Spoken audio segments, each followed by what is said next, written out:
ដែលព្យាយាមនៅថ្ងៃមួយមានអណ្ដើកតូចមួយឈ្មោះតូតូវារស់នៅជាមួយមិត្តដែលស្ថិតនៅជិតបឹងដ៏ស្រស់ស្អាតមួយមិត្តរបស់វាដូចជា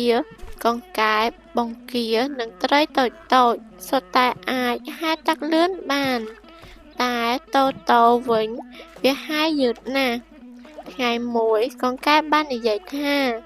តូតូអ្នកហែលយឺតណាស់តើអ្នកអាចឈ្នះពួកយើងបានដែរឬទេ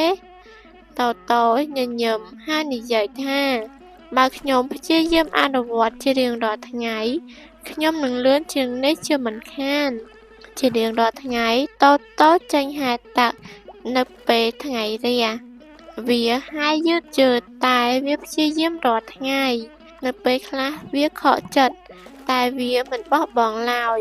បន្ទាប់ពីកន្លះខែមកកង្កែបបានរៀបចំការប្រកួតតូចមួយ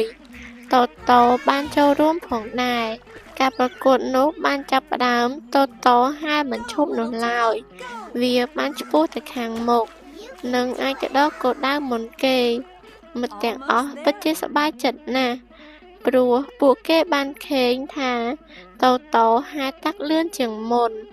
កង្កែបឃើញដូច្នេះបាននិយាយថាតូតូអ្នកពិតជាឈ្នះពិតប្រាកដមែន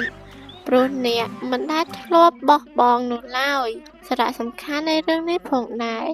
បានបង្ហាញយើងដឹងថាកុំបោះបង់បើអ្នកព្យាយាមវាជារៀងរាល់ថ្ងៃនោះអ្នកនឹងអាចធ្វើវាបាន